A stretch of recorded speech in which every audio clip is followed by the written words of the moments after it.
You know, dito tayo sa farm ni Boss Pato. Oo. Yun ko. Talong. Ito ang mga talong. Nagtatabas ng damo si Boss Pato. Yan o, di pa natatanggal pero nabubuhay na ulit. Ayun ang talong niya.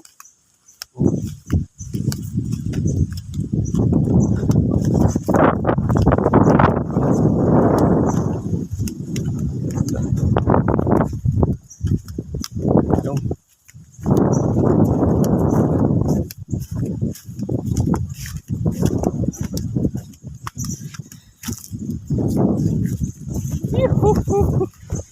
Kaway dyan, Boss Pato. Jackpot na naman si Boss Pato. What? Sa presyo. Jackpot na sa presyo. Damay mo ko. Oh, yun o. Kaway dyan o. Yun o. Diyan damay ng sarap yan.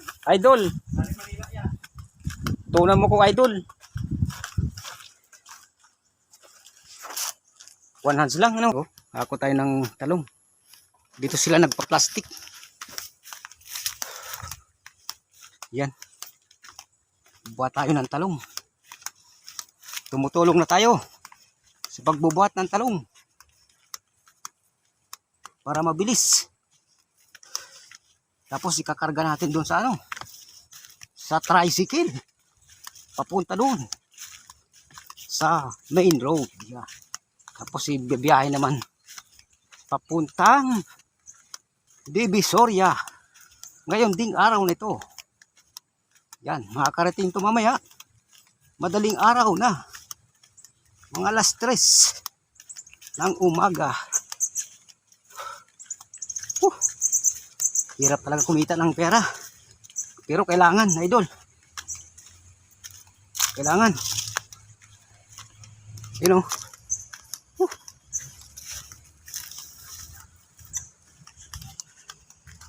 Karga tayo ng talong. Yan.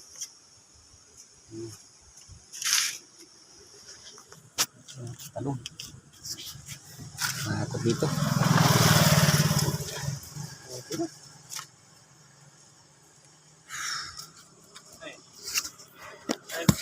Bali sa loob lang, sa loob. Susok-sok ko na dyan.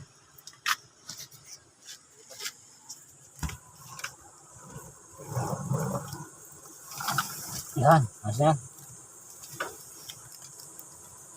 Ayos na yan. Tapos boss, talapili. Yo, sa bubong, kusing. Talong. Yan o, talong. Karga natin talong. Yan o.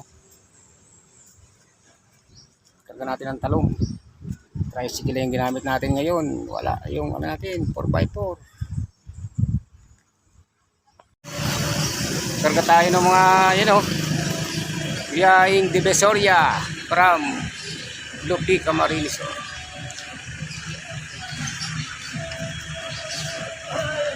Masaganang ani kasi yung presyo aroy. Ayan. Tayo ng karga pala sila ng talong. Ito na yung yung truck na kinakarga natin. Nabuhay na muli. Ayan.